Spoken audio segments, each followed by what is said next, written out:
نحمده ونصلي على رسوله الكريم اما بعد فاعوذ بالله من الشيطان الرجيم بسم الله الرحمن الرحيم رب اشرح لي صدري ويسر لي امري واحلل عقدة من لساني يفقهوا قولي۔ السلام علیکم ورحمۃ اللہ وبرکاتہ۔ ناظرین، پروگرام دعا کیجئے کے ساتھ آپ کی خدمت میں حاضر ہیں۔ آج ہم انشاءاللہ قرض سے نجات کی دعائیں آپ کے ساتھ شیئر کریں گے۔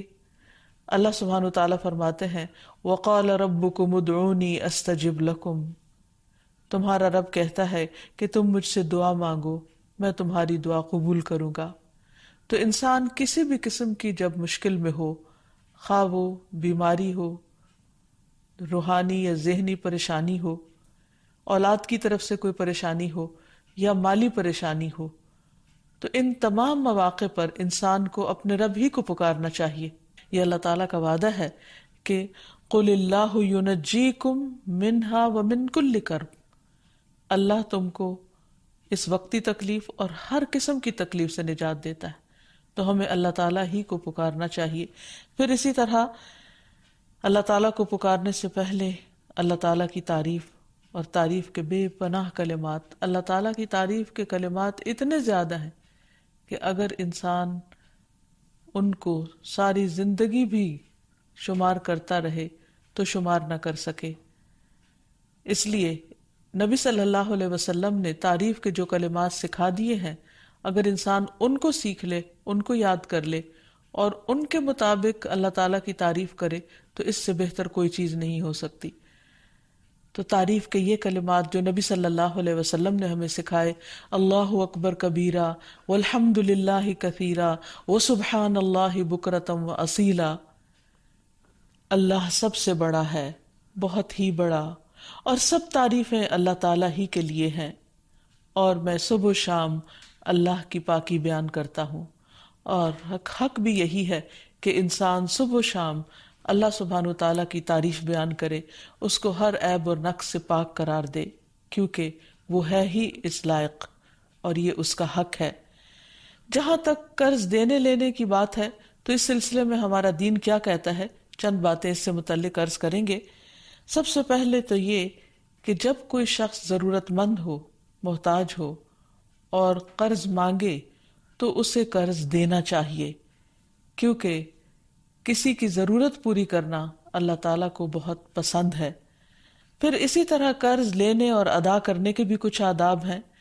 سب سے پہلی بات تو یہ کہ حتی الامکان کوشش کی جائے کہ انسان قرض لینے سے بچے، کیونکہ قرض لینے سے عموماً محبت کے رشتے اور تعلقات ختم ہو جاتے ہیں۔ ویسے بھی جب دوسرے انسان کو یہ پتہ چلتا ہے کہ قرض لینے والا یا مانگنے والا محتاج ہے، تو اس کے ضرورت مند ہونے کی وجہ سے یا اس کی مالی حیثیت کی کمی کی وجہ سے دوسرے کے دل میں اس کے مقام میں کمی آ جاتی ہے۔ تو اس لیے اس چیز سے حتی الامکان انسان بچے، اور پھر ہر معاملے میں انسان اللہ تعالیٰ ہی سے مانگے اور کوشش کرے کہ وہ لوگوں سے قرض نہ لے۔ لیکن پھر بھی انسان ہے، انسان کے لیے مالی معاملات، مالی مشکلات اس کے لیے ایک آزمائش ہوتی ہیں، ایک امتحان ہوتی ہیں، اسے دوسروں سے مانگنے کی ضرورت پیش آ جاتی ہے۔ تو ایسی صورت میں انسان صرف جائز ضرورتوں کے لیے مانگے، عیاشی کے لیے یا صرف خواہشات کی تکمیل کے لیے قرض نہ لے کسی سے۔ یہاں تک اس چیز سے روکا گیا ہے کہ اگر کوئی شخص حج پہ جانے کی بھی، یعنی اتنے بڑے نیک کام کی بھی خواہش رکھتا ہے اور اس کے لیے وہ قرضہ لینا چاہتا ہے تو اس سے منع کیا گیا۔ طارق بن عبد الرحمن سے مروی ہے کہ انہوں نے نبی صلی اللہ علیہ وسلم کے صحابی عبداللہ بن ابی اوفا سے سوال کیا کہ ایک شخص نے حج نہیں کیا، کیا وہ حج کے لیے قرض لے سکتا ہے؟ تو انہوں نے کہا کہ نہیں، یعنی حج جیسے نیک کام کے لیے بھی قرض نہیں لینا چاہیے۔ پھر اسی طرح قرض سے پاک ہونا جنت میں داخلے کی ضمانت ہے۔ نبی کریم صلی اللہ علیہ وسلم نے فرمایا، جس شخص کی روح اس کے جسم سے اس حال میں جدا ہو کہ وہ 3 چیزوں سے بری ہو تو وہ جنت میں داخل ہوگا: تکبر، قرض اور مال غنیمت میں خیانت۔ یعنی جو شخص ان 3 چیزوں سے بچ گیا وہ نجات پا گیا۔ پھر اسی طرح یہ ہے کہ بعض اوقات انسان کسی شرعی مقصد کے لیے قرض لیتا ہے، یعنی حقیقی ضرورت کے لیے قرض لیتا ہے، تو ایسی صورت میں عبداللہ بن جعفر فرماتے ہیں کہ رسول اللہ صلی اللہ علیہ وسلم نے فرمایا اللہ تعالیٰ قرض لینے والے کے ساتھ ہے، یعنی اگر کوئی واقعی حقیقی جائز ضرورت کے لیے لیتا ہے تو اللہ تعالیٰ اس کی مدد کرتے ہیں یہاں تک کہ وہ اپنا قرضہ ادا کرے، بشرطے کہ قرضہ ایسے مقصد کے لیے نہ ہو جو اللہ تعالیٰ کو ناپسند ہو۔ یعنی اس سے یہ بھی پتہ چلتا ہے کہ کسی ناجائز مقصد کے لیے، کسی حرام کام کے لیے اور محض خواہشات کی تکمیل کے لیے قرض نہ لیا جائے، اور اگر انسان جائز ضرورت کے لیے لیتا ہے اور پھر واپس کرے گا اور کرنے کی نیت رکھتا ہے تو اللہ سبحانہ و تعالیٰ اس کی مدد فرمائے گا۔ پھر اسی طرح یہ بھی یاد رکھنا چاہیے کہ انسان قرض لینے کے بعد اس کو ادا کرنے کی فکر کرے، کیونکہ جب انسان کسی کو قرض دینے کی یعنی قرض لوٹانے کی صلاحیت رکھتا ہو اور پھر قرض واپس نہ کرے تو ایسا کرنا بہت بڑا ظلم ہے۔ رسول اللہ صلی اللہ علیہ وسلم نے فرمایا قرض ادا کرنے میں مالدار کی طرف سے ٹال مٹول کرنا ظلم ہے، اور اگر تم میں سے کسی کا قرض کسی مالدار کے حوالے کیا جائے تو اسے قبول کرے، یعنی قرض خواہ کو کہا جائے کہ کسی دوسرے نے میرا قرض دینا ہے اس سے لے لو تو وہ مان جائے۔ پھر اسی طرح یہ ہے کہ آپ صلی اللہ علیہ وسلم نے اس بات کی بھی تلقین فرمائی کہ انسان جب قرض واپس کرے تو اچھے طریقے سے، بھلے طریقے سے، خوش دلی کے ساتھ دوسرے کو ستائے نہیں۔ پھر اسی طرح یہ ہے کہ ہمیں یہ بھی تلقین کی گئی ہے کہ جس کا قرض ادا کرنا ہو یعنی جس کا قرض لوٹانا ہو اس کو ہدیہ قبول نہیں کرنا چاہیے۔ ابو بردہ کہتے ہیں کہ میں مدینہ حاضر ہوا تو میں نے عبداللہ بن سلام رضی اللہ عنہ سے ملاقات کی۔ انہوں نے کہا آؤ تمہیں میں ستو اور کھجور کھلاؤں گا، اور تم ایک بازمت مکان میں داخل ہو گئے، کہ رسول اللہ صلی اللہ علیہ وسلم بھی چونکہ وہاں تشریف لے گئے تھے اس لیے انہوں نے اس کو بازمت کہا۔ پھر آپ نے فرمایا تمہارا قیام ایک ایسے ملک میں ہے جہاں سودی معاملات بہت عام ہیں، اگر تمہارا کسی شخص پر کوئی حق ہو اور پھر وہ تمہیں ایک تنکے یا جو کے دانے برابر بھی یا ایک گھاس کے برابر بھی ہدیہ دے تو اسے قبول نہ کرنا، کیونکہ وہ بھی سود ہے۔ پھر اسی طرح ہمارے دین نے ہمیں یہ بھی سکھایا ہے کہ اگر کوئی شخص اپنا قرض نہ لوٹا سکتا ہو تو کوئی دوسرا شخص اس کی طرف سے ادا کر دے، یعنی انسان کسی اور کے قرض ادا کرنے کی ذمہ داری لے لے، کیونکہ رسول اللہ صلی اللہ علیہ وسلم نے فرمایا میں ہر مومن کے لیے اس کی اپنی ذات سے بھی زیادہ اس کے قریب ہوں۔ جو شخص قرض یا چھوٹی اولاد چھوڑ کر جائے تو ان کی پرورش میرے ذمہ ہے، اور جو شخص مال چھوڑ کر جائے وہ اس کے وارثوں کا ہے۔ تو اس سے یہ پتہ چلتا ہے کہ نبی صلی اللہ علیہ وسلم دوسروں کے قرض ادا کر دیا کرتے تھے۔ پھر اسی طرح زکوٰۃ سے بھی قرض کی ادائیگی کی جا سکتی ہے۔ قرآن مجید میں آتا ہے انما الصدقات للفقراء والمساکین والعاملین علیہا والمؤلفة قلوبهم وفي الرقاب والغارمین وفی سبیل اللہ وابن السبیل فریضۃ من اللہ واللہ علیم حکیم۔ بے شک صدقات تو دراصل فقیروں، مسکینوں اور ان کارندوں کے لیے ہیں جو ان کی وصولی پر مقرر ہیں، نیز تالیف قلب، غلام آزاد کرانے، قرضداروں کے قرض اتارنے، اللہ کی راہ میں اور مسافروں پر خرچ کرنے کے لیے ہیں۔ یہ اللہ کی طرف سے فریضہ ہے اور اللہ سب کچھ جاننے والا اور حکمت والا ہے۔ تو اس سے یہ پتہ چلتا ہے کہ اگر کوئی شخص مجبور ہو، تکلیف میں ہو، قرض کے بوجھ تلے دبا ہوا ہو تو اس کا بوجھ اتارنے کے لیے اگر ویسے کوئی ذریعہ نہ بن پائے اور کوئی مدد کرنے کو تیار نہ ہو تو پھر اس کی مدد زکوٰۃ کے مال سے بھی کی جا سکتی ہے۔ لیکن یہ بات یاد رہے کہ ہر انسان جو قرض لے وہ قرض ادا کرنے کی نیت رکھے، کیونکہ جو شخص قرض ادا کرنے کی نیت کرے گا اللہ سبحانہ تعالیٰ کی اس کے ساتھ مدد ہوگی، اور اس کے لیے انسان کو بھرپور کوشش بھی کرنی چاہیے۔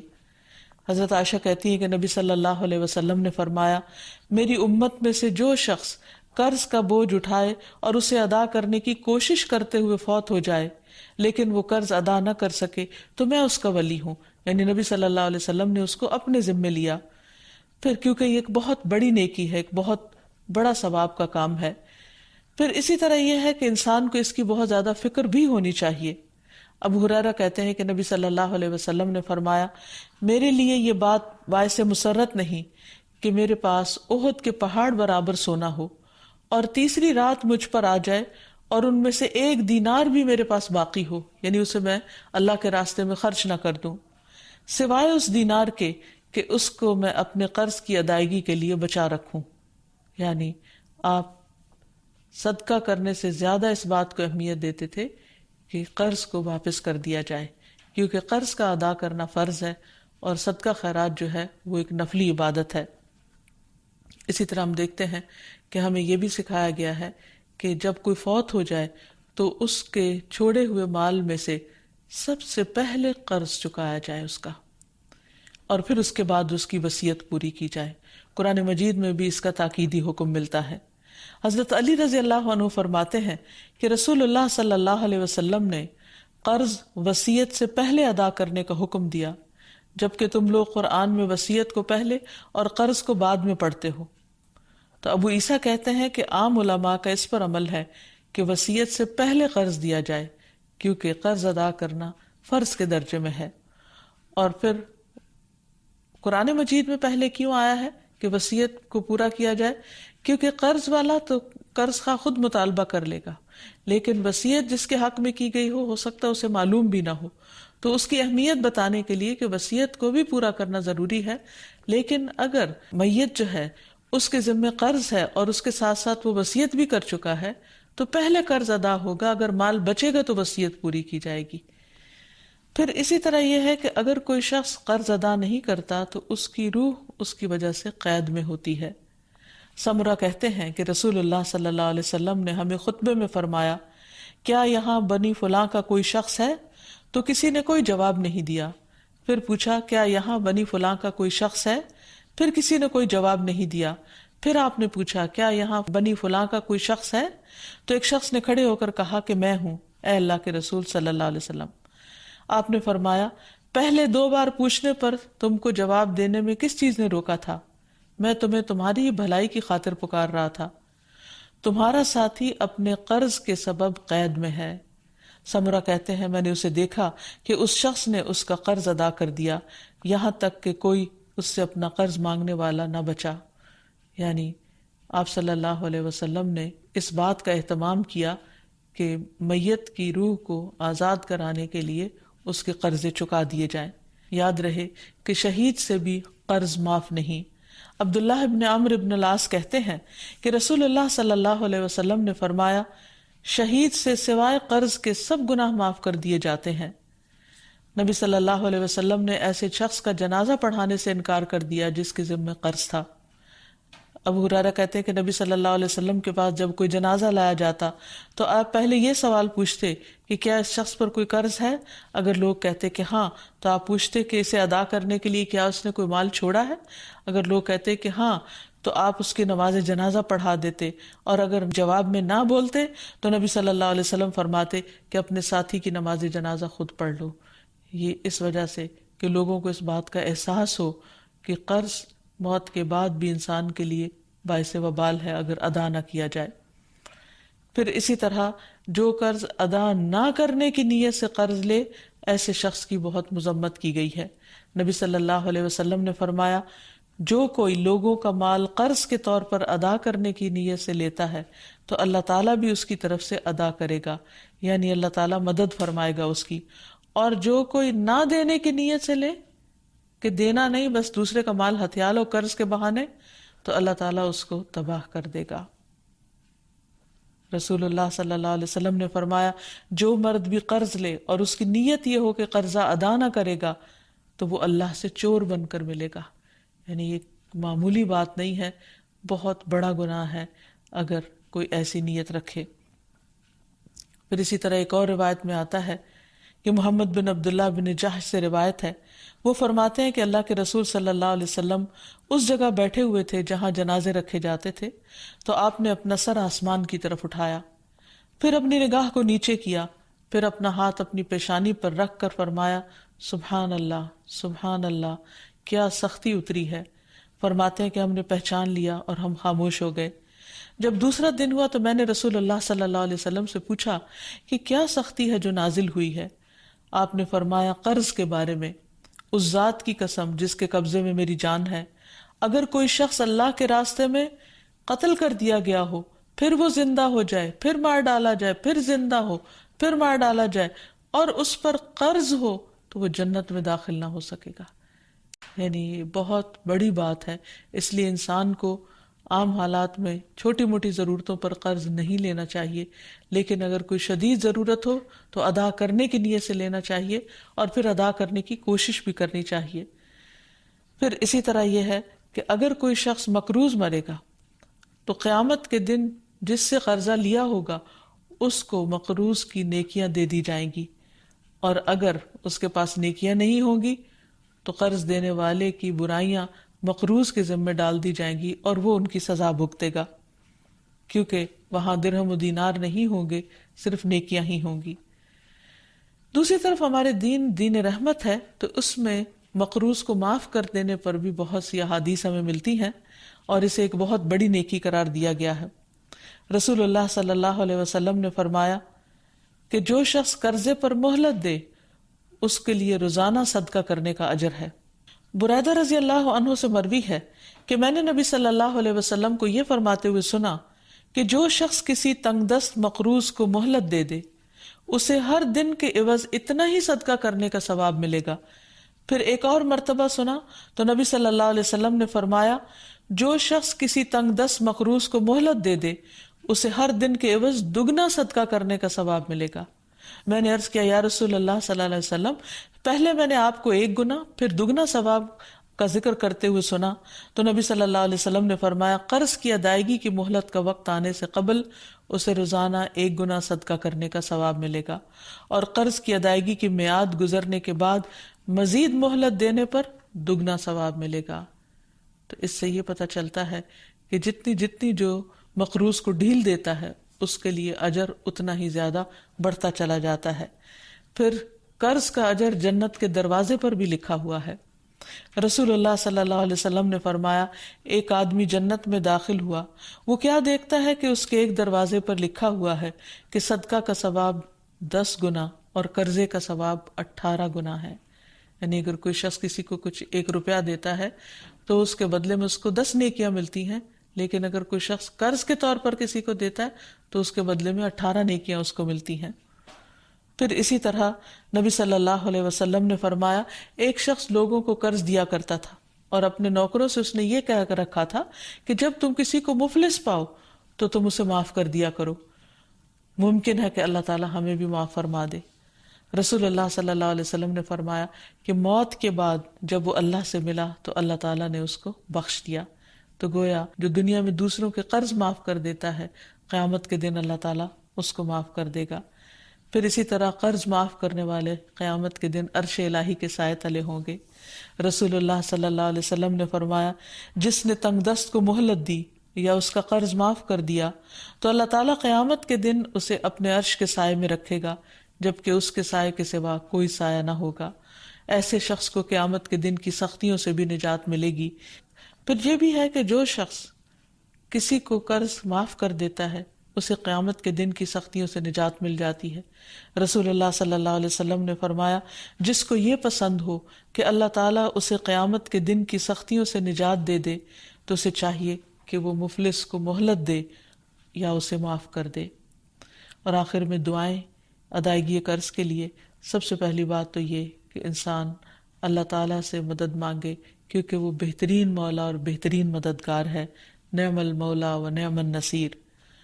اور پھر یہ ہے کہ اگر انسان فکر کرتا ہو اور ادائیگی کی کوشش کرتا ہو تو اس کے ساتھ ساتھ بھی دعا کرتا رہے تاکہ اللہ سبحانہ و تعالیٰ اس کا قرض ادا کروا دے۔ اس سلسلے میں حضرت علی رضی اللہ تعالیٰ عنہ کی ایک حدیث ہے کہ ایک غلام ان کے پاس حاضر ہوا جو زر کتابت ادا کرنے سے عاجز ہو گیا تھا، یعنی آزادی کی قیمت دینے سے عاجز ہو گیا تھا، اور عرض کیا کہ میری مدد فرمائیے۔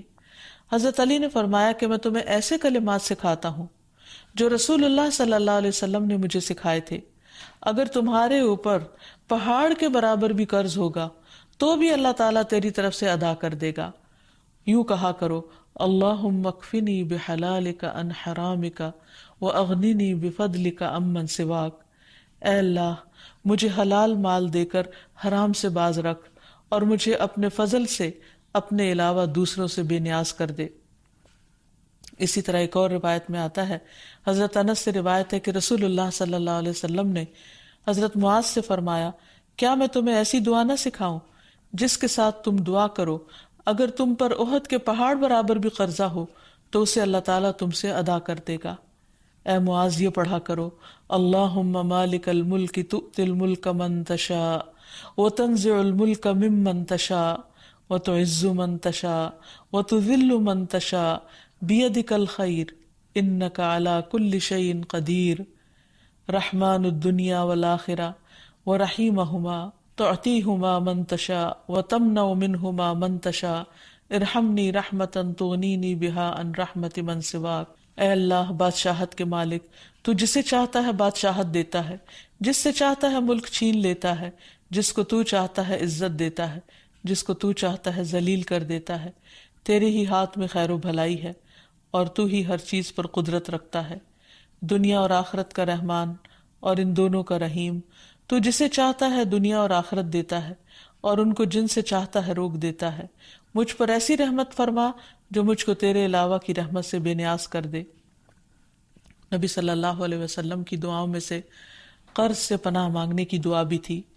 نماز کے بعد یہ پڑھتے تھے اللہم انی اعوذ بک من المأثم والمغرم، اے اللہ میں گناہ اور قرض سے تیری پناہ مانگتا ہوں۔ کسی نے عرض کیا یا رسول اللہ صلی اللہ علیہ وسلم آپ قرض سے اتنی پناہ مانگتے ہیں؟ آپ نے جواب دیا جب آدمی مقروض ہوتا ہے تو جھوٹ بولتا ہے اور وعدہ کرتا ہے تو خلاف ورزی کرتا ہے۔ پھر سونے سے پہلے کی دعائیں جو ہیں ان میں بھی قرض کی ادائیگی کی دعا ہے۔ پھر اسی طرح سفر میں بھی قرض سے پناہ کی دعا ہے کیونکہ مسافر کی دعا قبول ہوتی ہے۔ نبی صلی اللہ علیہ وسلم جب کہیں قیام فرماتے تو یہ دعا پڑھتے اللہم انی اعوذ بک من الہم والحزن والعجز والکسل والبخل والجبن ودلع الدین وغلبۃ الرجال، اے اللہ میں تیری پناہ مانگتا ہوں غم اور رنج سے، عاجزی سے، سستی سے، بخل سے اور بزدلی سے، اور قرض چڑھ جانے اور لوگوں کے غلبے سے۔ تو یہ ہیں وہ چند مسنون دعائیں جو نبی صلی اللہ علیہ وسلم نے سکھائیں۔ اگر انسان ان کو پڑھتا رہے تو قرض سے نجات حاصل ہو جائے گی۔ اللہ تعالی ہم سب کو ہر طرح کی پریشانیوں سے محفوظ رکھے۔ وآخر دعوانا ان الحمد للہ رب العالمین۔ السلام علیکم ورحمۃ اللہ وبرکاتہ۔